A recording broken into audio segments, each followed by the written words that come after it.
So, sometimes that people ask during a meditation retreat to also include some loving kindness meditation, and sometimes people say, "Oh, where is the loving kindness and metta?" But you'll hopefully know by now, the loving kindness or metta is something which you use at all parts of the meditation. And yes, you can do a specific loving kindness meditation method, but they shouldn't think that there's something special about that and we don't do it with everything else which we practice in meditation. In the back of all those t-shirts, make peace, be kind, be gentle, which we keep on saying. And middle one of those is to be kind. And you'll discover in meditation, without that kindness, without that softness, it's so difficult to be able to get anywhere in meditation, whether you're doing so-called vipassana or so-called samatha or breath meditation. It's one of the attitudes which is really, really important. And not only just for your meditation, but also for your health as well. And some of you got the sniffles, some of you will have little backaches or knee aches or tummy aches, and that's just part of having a human body. And especially when you go traveling and you eat food which you're not used to. I can talk about food now because you just had breakfast and you're going to have lunch in a few hours. There's sometimes that you do get those problems. And actually just nearly all problems will get a lot better with a simple bit of loving kindness. Unfortunately, that many people, and I did mention this in passing, assume they understand what compassion, what kindness really is. But surprise, surprise, many of you don't. The assumption is there, but the truth is something different. You're not really being kind, you're just trying to change things to make them more happy or more convenient for you. So you see someone who's sick, may you be happy and well, because you don't like to see them suffering. It's hurting you. It's not really for them. And I hope you get better. Why? It's because I don't want to see you sick. It's not really the loving kindness. And one of the experiences I had a couple of years ago, which I like telling people, was just when it really is loving kindness, so that the problems get less and even disappear. The loving kindness is very much that attitude of the emperor to the monster who came into his palace. Loving kindness is a welcoming, accepting, allowing things to be as they are, not trying to change them, not trying to get rid of them, but a full acceptance no matter what you are experienced or have experienced. Which is why that simile of the demon in the emperor's palace is so wonderful.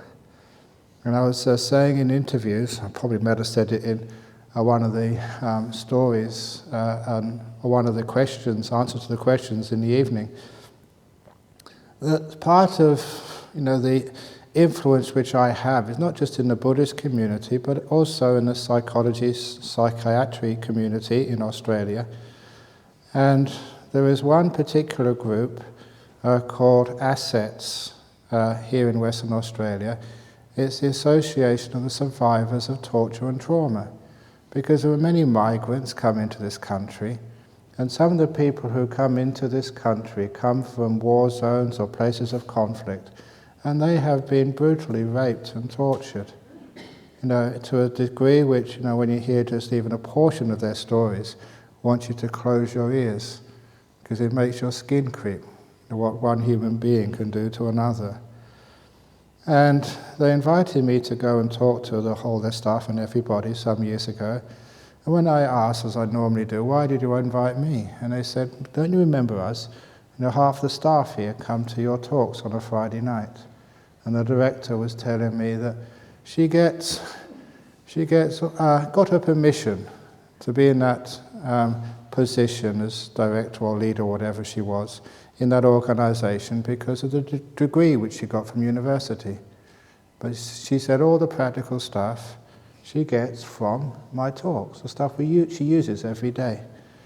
And stories like opening the door of your heart, stories like the monster in the Emperor's Palace, are two of the main stories which she uses for people who are suffering horrendous pain from the past. And they both are loving kindness stories, which means you don't try and get rid of the trauma you've experienced, but you embrace it. You really let it be. Sometimes I'm mentioning this because this is an extreme case of loving kindness and how well it works. A lot of times we think, oh, something terrible has happened to me. Loving kindness should get rid of it, should make it disappear. That is not loving kindness. Loving kindness doesn't aim to change anything except one's attitude towards the thing. And so it's amazing results, and it really inspires me. Just a simple story which I never thought would be used in such terrible situations works incredibly well. So many people who went through this terrible pain and suffering, both physical and mental, in these countries which are highly unstable, they were taught to welcome the demon. Welcome, monster. Thank you for coming to visit. Can I get you something to drink? To welcome those memories of extreme torture, rape and pain. To welcome them, which was totally unexpected advice.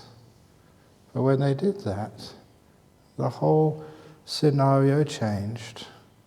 It was, as they say these days, a game changer. Not to try and get rid, but have loving kindness and compassion towards. To embrace it and to grow from it. Not to grow apart from it, but to grow from it. And then to transform it and make it something which is the whole story of the shit turning into the mango, the fertilizer for who you are. And it's wonderful to see some results of that. People who had actually overcome incredible pain, physical and mental and emotional, just through the power of loving kindness. And I mention that because that is what loving kindness truly means. It's much more powerful than you think. It can accept anything, and you become free from it. Not free from it. You become free with it. Now this is the extreme, just to get you interested. Now how that relates to your meditation is, you have loving kindness to your aches and pains, to all the things which happen to you in your life, all the difficulties, all the problems. You're having a wonderful meditation and something goes wrong. Why? Don't try and get rid of it. Loving kindness meditation embraces it, allows it to be. It literally is opening the door of your heart, no matter how painful it feels, no matter how disappointing it is, no matter how troublesome it is. You literally do open your door of your heart totally. Come in. Because you find the main reason why people suffer is trying to push it out, trying to reject it, trying to think it never happened, trying to think if only I'd done something else, then this would have happened. No, it's here. So embrace it, accept it. And my own little story was just how that you can do that with physical pain. That was 2 or 3 years ago, when, if any of you had a tummy ache, welcome to life in a Buddhist monastery. Tummy ache is what we call occupational hazard for a monk. Now you all think you're giving me something nice to eat. Oh, you like it, but I'm Ang Mo. Even if, you're a friend, you make your favorite meal, what you really like, and another friend from just around the corner, even the same suburb, you invite them over, and it's not what they like. Just people's tummies are just so varied. That's why there are so many restaurants. If everybody liked the same thing, there'd only be one restaurant in the world. They'd find out what everyone likes and just cook that. But people's likes are various, and sometimes what we can tolerate, what we can't tolerate, especially as a monk, because You don't tell me what you put in the food. So, it's just, that's why we do the blessing before the food. We just pray, please may this, may this not hurt my tummy. But every now and again, as this is part of the course. That I'd rather have that and just have people give me food. Because it's such a beautiful interaction of like dana, of giving and taking when people actually offer you things. And even if, I could get something much better myself, no. You might get food which is more tasty and you can digest better, but you'd miss out this beautiful interaction of people really caring for you and going out of their way trying to find something that you like and cooking it for you and presenting it to you. Such a beautiful interaction. So, tummy aches, I can take those, as long as we have this beautiful kindness, which is always the interaction of dana, of giving and sharing with each other. But on this one occasion, it was extreme. I got food poisoning. And it's food poisoning. You don't just have an ache in the gut. You're just really sick. And you're holding your tummy and just, and sometimes people think I'm quite soft, but I can be incredibly tough when I want to. And all the stories from Thailand. You can endure, and I was holding my tummy in my cave, rolling on the floor because you could not sit still. And it really, if you've had food poisoning, it really hurts. It's like contractions in the stomach which you cannot resist. You have to sort of hold your tummy and groan. But, of all these things which I teach you, sometimes people ask me, what you write in the book, is that what you practice?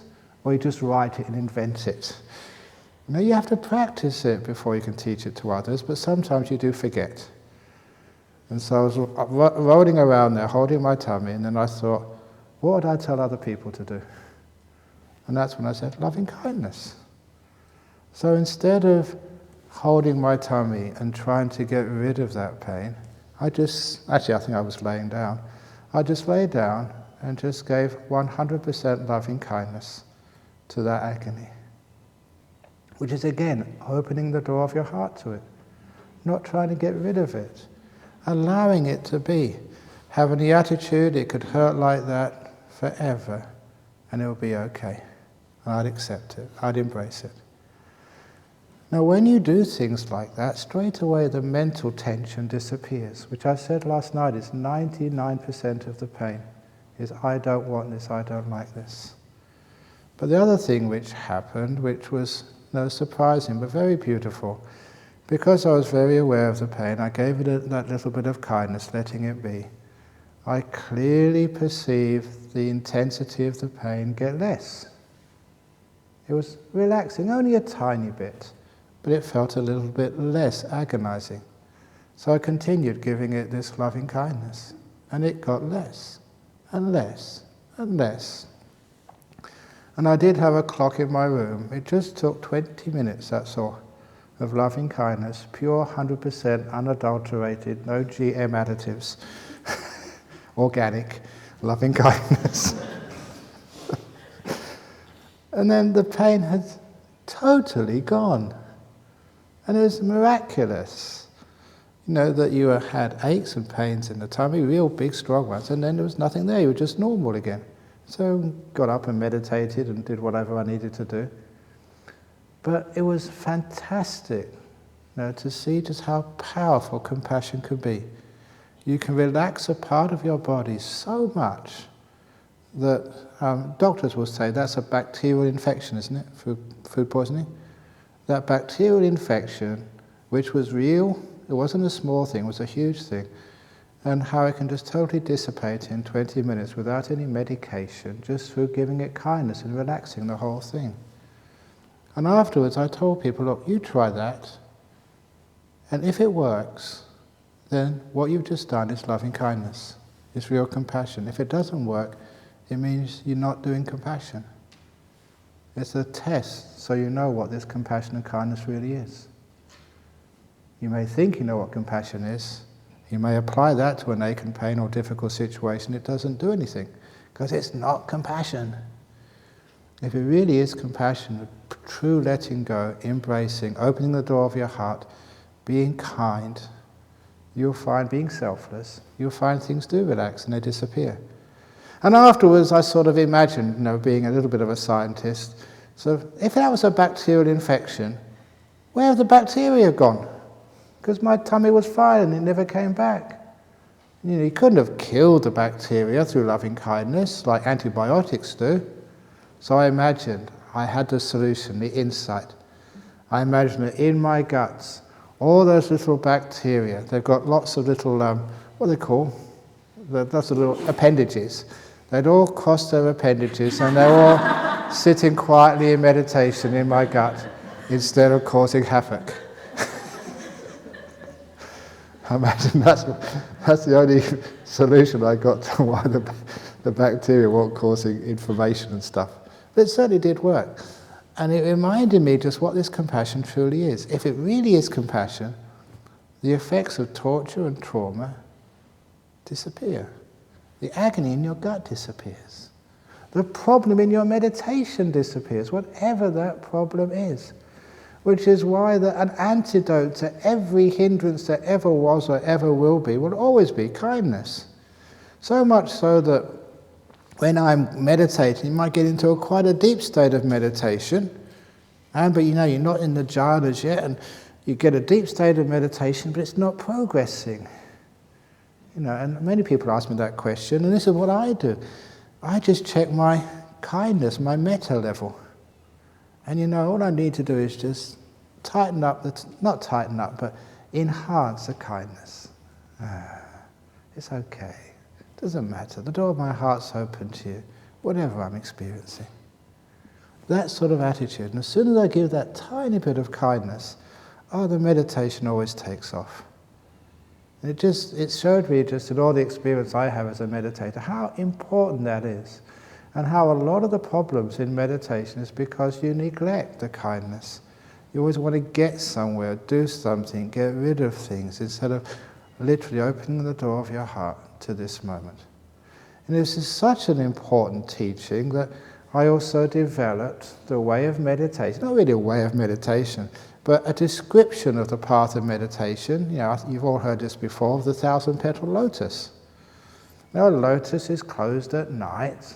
In the morning, when the first light and warmth of the sun hit the outermost lotus leaf, it opens up.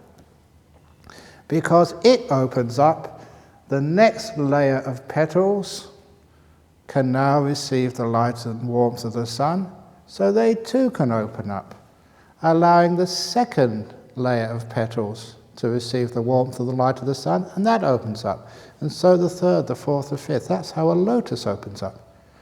And that's such a beautiful simile for meditation. You are that lotus. And I like the lotus simile because if you ever look at a lotus which is all closed up, the outer layer of petals is not beautiful at all.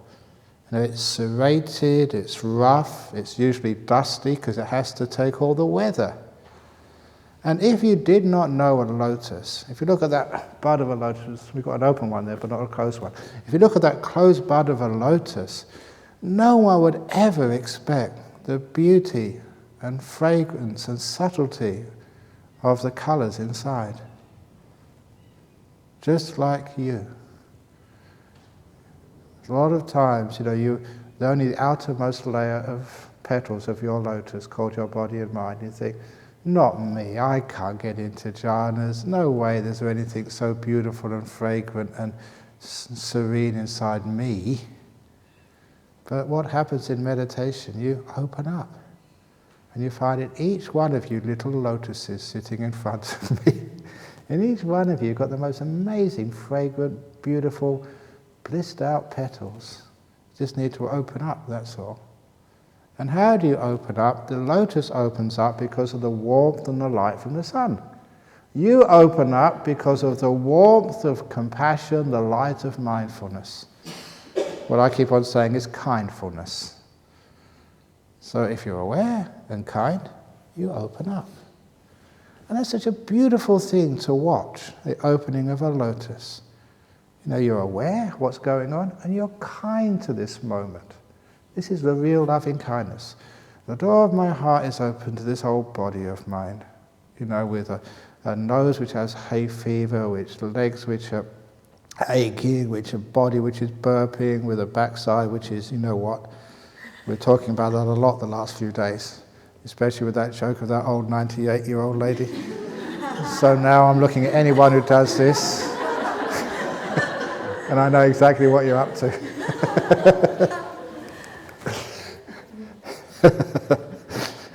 So, that's your body. So you open the door of your heart to it. And it's the same if someone does that and you're sitting behind them. Open the door of your heart to it, but not your nose. It's part of life, so don't get upset at it. And you find if you open the door of your heart to things, the problem vanishes. It disappears. You open up and you go inside things, rather than trying to get out of things. So you go inside this body of yours through kindness.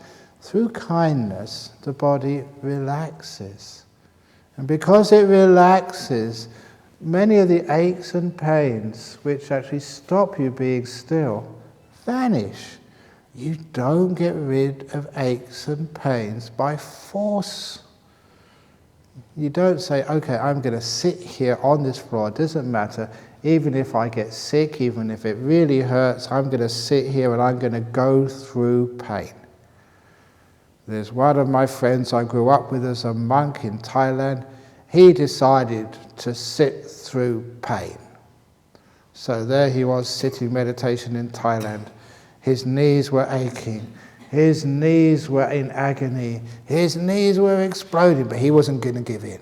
He was going to sit through pain. We had to take him to hospital for double knee reconstruction. That's Ajahn Brahm. It's crazy. Why do people do that for? That is not the path of meditation. That is not Buddhism. Instead we have this beautiful kindness, which is why you've got your own en-suites, you've got nice beds. Even though that sometimes the food hasn't been the best, I've asked many of you, because I would really try hard, and Daniel will try hard to get you exactly what you like. Why do you do this? You're supposed to be a meditation teacher, not the chef, Ajahn Brahm. But you do this because I realised how important it is to have a happy tummy and a healthy body and a relaxed body to get into deep meditation. So this is part of it. So we try really hard. We may not be successful yet, but Daniel and I were trying our very best to get exactly what you need so you can have happy tummies. Happy tummies means peaceful minds, means stillness, means jhanas, enlightenment, the whole works. Don't you remember the Buddha? What was the meal he had before he became enlightened? He had this meal which was literally prepared for a heavenly being, for a deva. Sujata, she cooked special, supposed to be milk rice, which was a speciality. And she cooked it, and she was about to present it to a heavenly being sitting in a tree, and she gave it to the Buddha instead. So you don't give rubbish, you don't give leftovers to heavenly beings. This was high-class food. And that's why the Buddha became enlightened. So, if you haven't got any good meditation, it's not your fault, it's the food.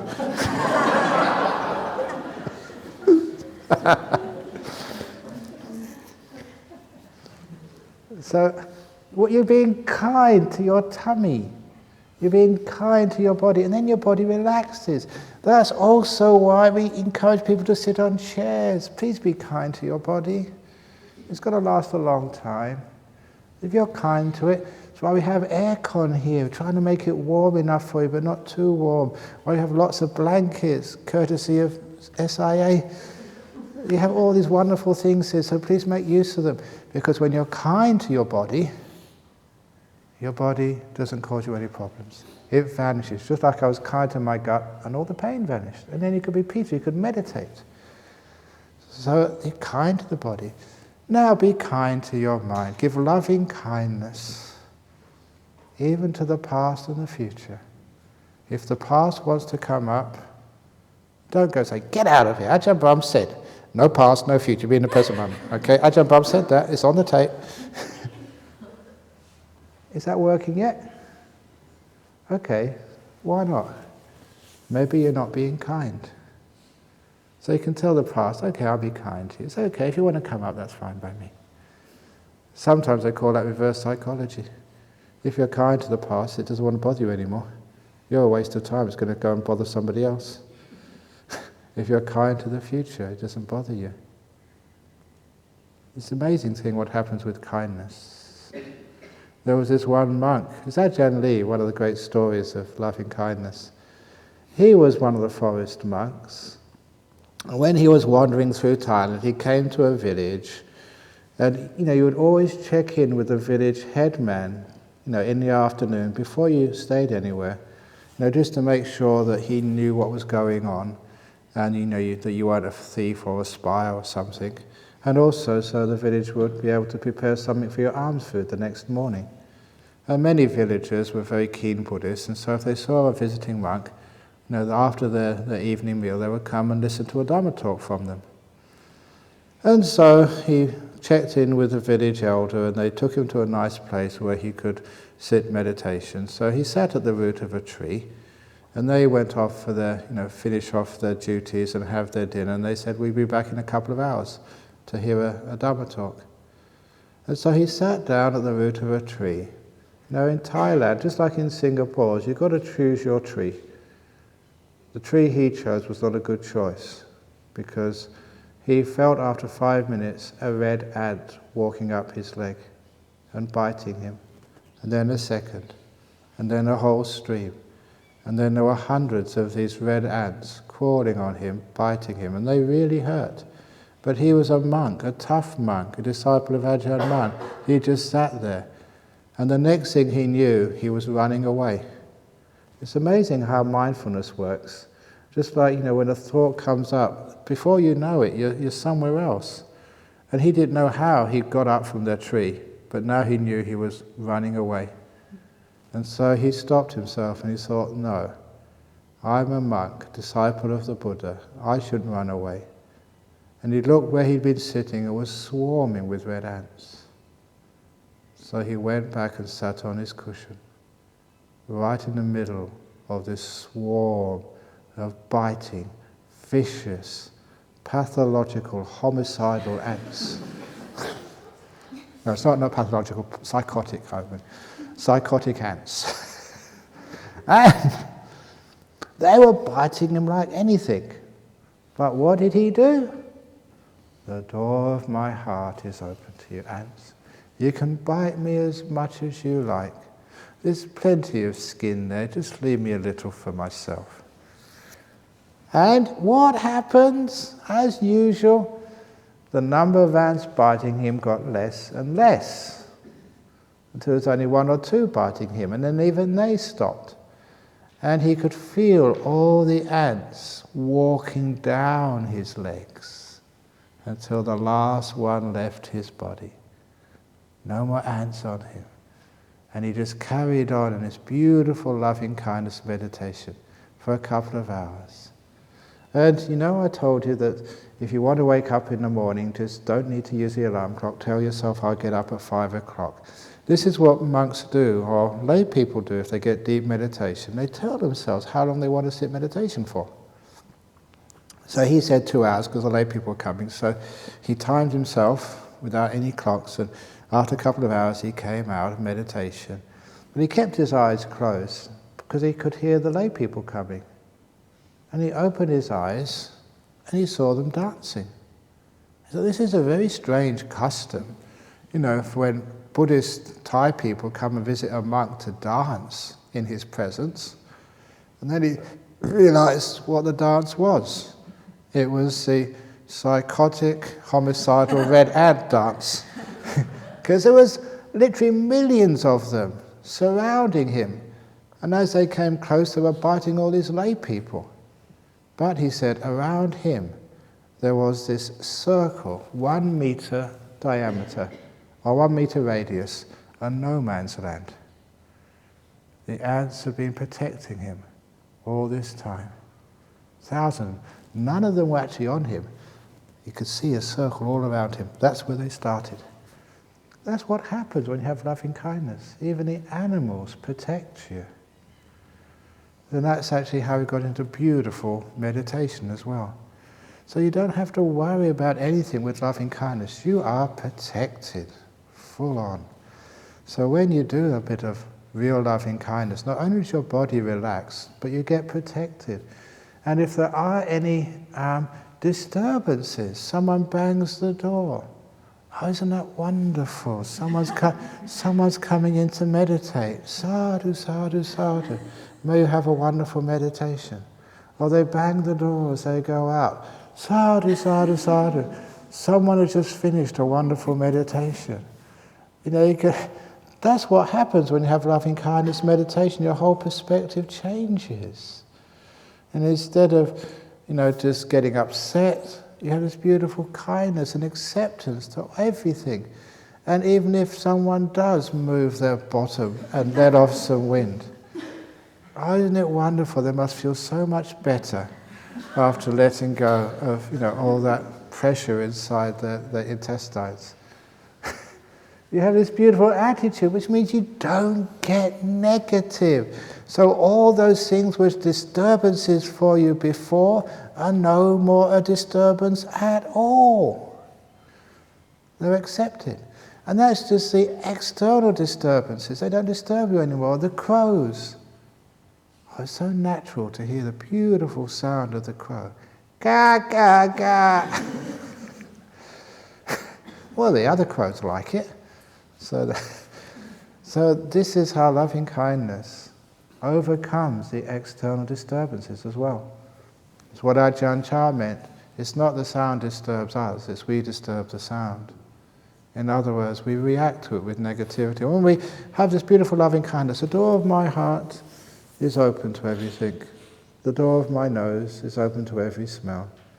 The door of my ears are open to every sound. And that type of attitude means no negativity, and you get peaceful very, very quickly. And then any other aches and pains in the body, you open the door of your heart to them, which means they relax and they disappear. You get what is called in meditation a tranquility of the body. The aches and pains are all gone. And if you do have any thoughts in the mind, you're kind to them. Ah, little thought. I don't know why you want to come and bother me, but you can come. Come in. I love you, little stupid thought. Which means because you don't give the thoughts negativity, you don't try and push them out. Whether it's the past which keeps on bothering you, or anxiety about the future which keeps on obsessing you. Because you're kind to all that past and future, what happens? Just like the monster in the Emperor's palace. It gets less and less and less and less when you welcome it. Until all the past and the future, one more act of kindness, you can come in past if you want, vanishes completely away through the power of kindness. If it doesn't vanish away, it means it's not kindness. You haven't been practicing it properly, you haven't really understood. And as you see these things disappear, you get one of the greatest insights into the meaning of compassion, of metta. You understand it now because it's an experience for you, not something you read about, not something you believe, not something you chant every morning, but it's something you've experienced. This loving kindness, this beautiful sense of openness, acceptance to the monster, and seeing the monster vanish. Seeing the gut pain disappear, that's compassion, that's kindness. You understand it and you get the great insight into one of the amazing parts of being a human being, what compassion is, which a lot of people just do not really understand. They think they do, but they don't. And then you take it even deeper into the meditation. It's fantastic when you're just watching your breath. Why is a breath sometimes hard to see? Because you're not kind enough to it. Why does it keep going this way and that way and get sort of unpleasant? Because you're not kind to it. If you're kind to this breath, nice breath. I love you very much, breath. You've just been doing so much hard work. And all the time I'm really busy talking, doing stuff. And you just go on with your job. Have you ever thanked your breath? Thank you, breath, for looking after me all these years. Feeding me all this wonderful oxygen which has allowed me to do my work and enjoy my life. Taking away out all this carbon dioxide so the plants can take it in and grow. Because remember, your out breath, where you breathe out carbon dioxide, is your gift. It is your gift to all that's green in this world, because that needs that carbon dioxide. And the plants, through their photosynthesis, they give you the oxygen as their gift back. So the breath is what connects each one of you to everything which is green and alive in the plant world. Isn't that beautiful? And that means you have this beautiful breath and you really get into it and you have a lot of kindness, which means it soon gets into the delightful breath. If you haven't had the joy yet, which some people have been asking about, that's the other way of generating joy. Kindness, compassion, loving kindness towards your breathing. And when you have that loving kindness, it just makes the breath so beautiful and delicious. I don't know why more teachers don't teach this, because it's so effective to put loving kindness meditation and the breath together as one. To have this beautiful loving kindness on the breath. The first time I did that was on a meditation retreat here in Perth, but another place over in Safety Bay. I was only teaching a weekend retreat, and you know what it's like, being a teacher. You always have to try and think of something new. Well, maybe something I haven't taught for 3 years, so hopefully you've forgotten it. That's why I always say I like teaching older people, because they've usually forgotten the story I told last year. Younger people remember everything. So anyway, I was thinking what to teach them. I said, let's teach them loving kindness with the breath. And of course, when I was teaching that and doing it myself, incredible meditations. Really, really deep and so easy, just sitting there and just blissing out the whole world. Because that's an important part.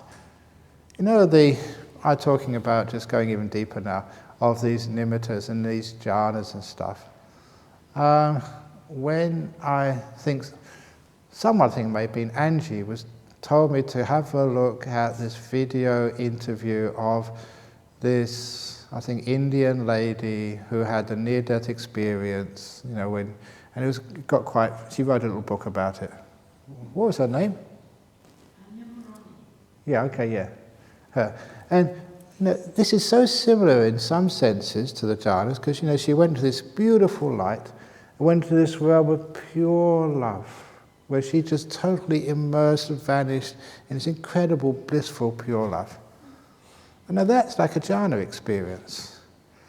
But what fascinated me with that description is how the deep bliss of any experience we also associate with the perfection of love and kindness. The two are exactly the same. It's just how we look at it. Pure love is bliss. Bliss is pure love. The ecstasy. And this is what you're starting to develop. The part of a thing which we call love and compassion is also very blissful. And sometimes it's, especially in those jhanas, the piti sukha, the bliss of the jhanas, it's really impossible to distinguish that with what she described as this pure love. And this is what you can apply even early on in the meditation. Beautiful breath, love that breath, add that kindness, that compassion to it. And if you do, it becomes incredibly blissful. Someone here's got a rabbit. Every time she strokes the rabbit, she feels bliss and happiness. That's what happens when you have this loving kindness. You get this happiness back. If you haven't got a rabbit, we've got that bobtail somebody saw the other day. They said this is a reptile. Take it up and stroke it. Oh, poor bobtail. It's very rare you get actually you don't need to stroke it, but if you can find some fruit, those bobtails, they really love things like strawberries or watermelon. So you just leave some there and they will take it and they will just love you for it. We'll come back every day try to get some more. They're very cute, these things. But these are, when you give kindness like that, don't you get happiness back? You know, you can actually make that connection with what you give kindness to. You get this beautiful boost of happiness back. So whatever your meditation object, please add that kindness and the care. If it's with the breath becomes beautiful and delightful very quickly. You're opening the door of your heart. You really care about this breath. And then you stay with the breath. You don't wander off, because it's the happiness, the fulfillment, the sense of joy which keeps you attached to the breath, which keeps you stuck there. And this is what it's supposed to do. And then the breath will vanish when it does, and nimitta comes up. If you've got lots of joy and lots of metta, then nimitta is always gorgeous if you've been doing some metta with whatever meditation object you've had, because you know, the metta is just a very beautiful, gorgeous state of mind. So a light comes up, oh, that's just so nice. Some of you have got nimittas, and they're sort of bright, but they haven't got that oomph to it. They haven't got this, oh, this is beautiful, this is wonderful. And one of the reasons is because you haven't added that ingredient of metta, kindness, to the meditation. So even if you haven't done it so far and you get a light coming up in your meditation, please add a bit of kindness. Light, the door of my heart's open to you. Thank you so much for coming.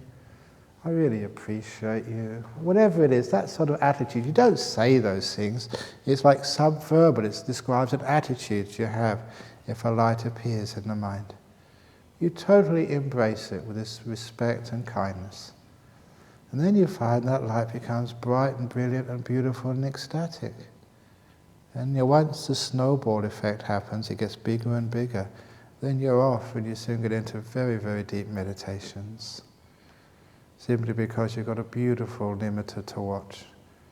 If nimittas come and go, imagine if it's a really beautiful, lovely one. It stays with you because it attracts you. You attract it because you've got the kindness. So please add the kindness in the meditation. And if you find it hard to add the kindness in the meditation, add the kindness outside of the meditation as well. That's one of the reasons I try and open the doors for each one of you. Sometimes you beat me to the door and open it up for me. This is a simple act of kindness like that. A simple act of kindness like looking out for one another. You know, somebody, doesn't get up early enough for the breakfast. You knock on their door, even better. You actually take them a breakfast, find out what they like and say, breakfast in bed today. Or if it's anybody's birthday, I don't know about your birthday, if it's anyone's birthday, please let Dania know, and I will give you breakfast in bed. Wouldn't that really tell you, oh wow, what a lovely act. You have wonderful meditation that day as a result. Can you see the act of kindness? And now it gives this beautiful happiness and joy, which means when it gets into the meditation really glows. When you're having your lunch, and you see someone, has forgotten something, just point it out to them. You've forgotten the curry, or you've forgotten this. Do you want some more? I play like that when we have the food. In Bodhinyana monastery, all the food is put out there. It's, help yourself. Sometimes if I see that something which I know another monk likes, I pick it up and put it in his bowl. If there's only 2 or 3 ice creams, because sometimes there's so many monks over there, we don't have enough ice cream for anybody, but I'm the senior monk, I get the first choice, so I pick the ice cream, put it in my bowl, and then afterwards I go and give it to the monk who really needs one. Otherwise they won't get it. So you do like kind little things like that, and it gives you so much happiness and gives the other people happiness. It brings in this joy, this metta, which makes a meditation and this retreat such a beautiful experience. So never resist a chance to do an act of kindness. On this retreat, someone has finished their lunch. While they're not looking, take their plates and wash it for them. Just for fun, just for kindness. No, but please wait till they finish their meal first before you take their plates. Otherwise they'll be a bit upset. So any act of kindness outside of the retreat, would mean that outside of the meditation, would mean that when you sit down to meditate, you've got this beautiful feeling. Somebody was really kind to me today.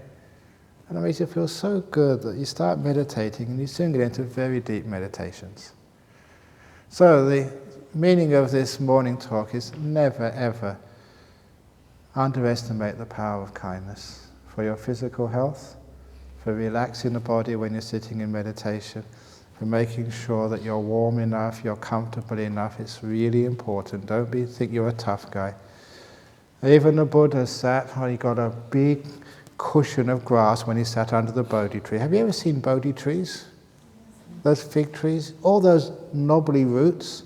You try sitting on one of those roots. After 5 minutes, your body will be so sore. The Buddha got a big grass pillow to put under his backside, first of all. So he was comfortable, he was in the shade, it was a beautiful place to stay, it was like a garden. So be kind to your body and be kind to your mind. Even any obstacle in meditation, like keeping on thinking, please be kind to it. And if you have that kindness, it is like the monster in the Emperor's Palace, it disappears. Any trauma from your past, embrace it, let it in, it's part of you. It's who you are. Be it. And any one of you who thinks, oh no, I've been too traumatized in my past, I always invite you to go and have a walk in our forest. And as you're walking in our forest, I ask you to try and find one perfect tree. And if you can find one, please come and tell me, because no one's found a perfect tree yet in our forest. They're either charred, burnt, bent, crooked, limbs falling off, brown leaves. There's always something wrong with every tree, which is why it's a beautiful natural forest. If that tree was perfectly straight, with all the limbs in place, we'd call it a tree in a government plantation. It's not natural and it's not beautiful. Every natural tree is scarred and damaged, just like you. So if you are damaged and scarred by your life so far, you belong to the beautiful trees in the natural forest. Welcome. That's a lovely simile, because sometimes people think, oh no, we need to be straight and perfect to be beautiful. That's not the way. Look at the trees in the forest. Which means you can even love, embrace any pain you've felt in the past. Which means it's not a problem anymore. Which means you can be free. Open the door of your heart to everything, and then you can find real peace. Beautiful, delightful breaths, nimittas, jhanas, enlightenment, the whole works. Never underestimate the power of loving kindness.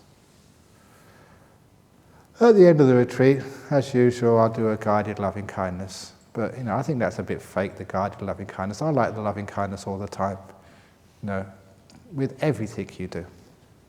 So, any comments or questions so far about loving kindness? Yes?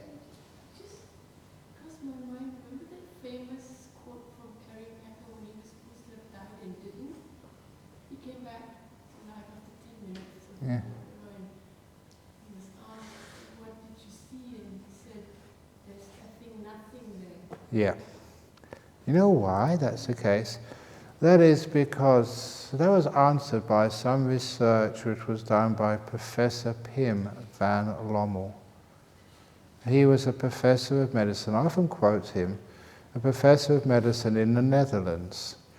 And he had heard many anecdotes of people who said when they were supposed to be dead, that they were floating out of their body, they could see things, hear things, and they could remember what they said and what happened.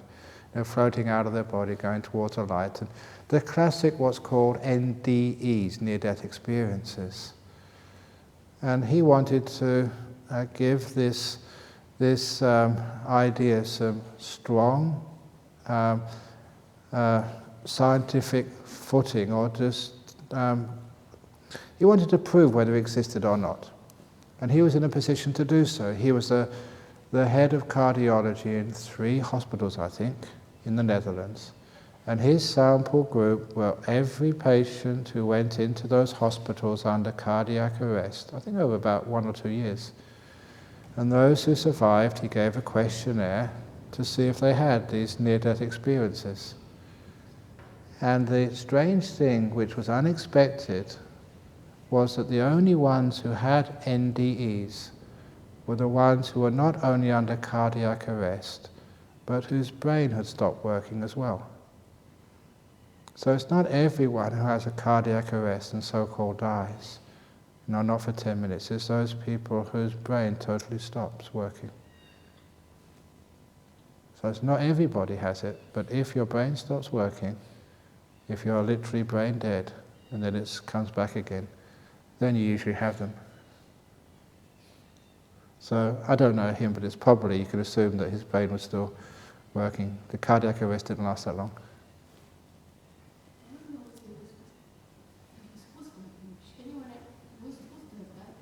Yeah, but they say they died, so the heart stopped for a while, and they said they were dead, but under cardiac arrest. But your brain has to totally stop for it to have an NDE. So not everyone does, and also that even if they did, sometimes the memory is impaired and they can't remember it afterwards. I remember listening to this amazing documentary of a man who he was found unconscious in the back of his house somewhere in the UK, and he had totally lost all his memory. He'd only recently been remarried and couldn't even remember his wife or the marriage or anything.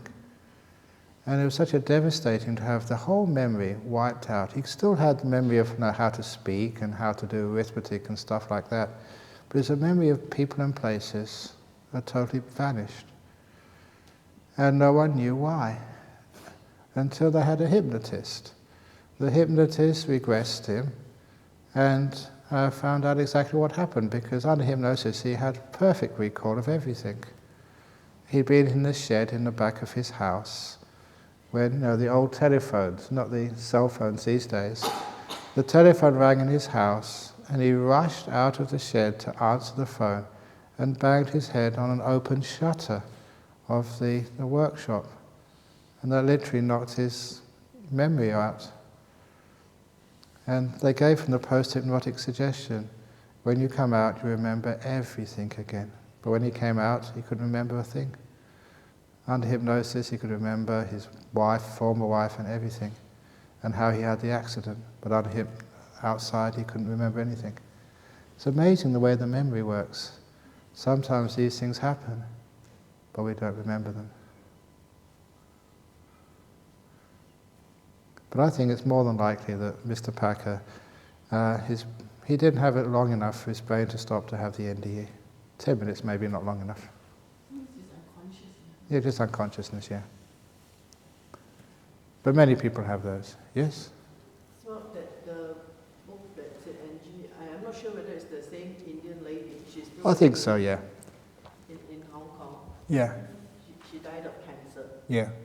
And then she described how life was like a tapestry. Yeah. And she met her father, her best friend who also died of cancer. And what made her come back? She saw her brother in London catching a flight to see her. Yeah. So she said, oh dear, my brother is coming to see me. I better go back. She went back to her body. Yeah. I mean, this is Her perception of things, yes. I saw the interview. Yes, yeah, indeed. But I was just focusing, especially on that story, of the description of what was experienced when she went through to that light. She merged into that nimitta. And just how the perceptions of bliss are indistinguishable from the highest perceptions of love. Which is one of the reasons why the metta, the kindness, is so important. You get that seed early on in the meditation. And that will bring the joy, the happiness, which will take you very, very deep. That was the main reason why I put that in. Okay, so have some nice meditation, enjoy yourselves, and please go into that nimitta, but please come back again. Especially for lunch in 2 hours' time. Sadhu, sadhu, sadhu. Very good. Have a nice morning. And interviews, for those who want interviews from now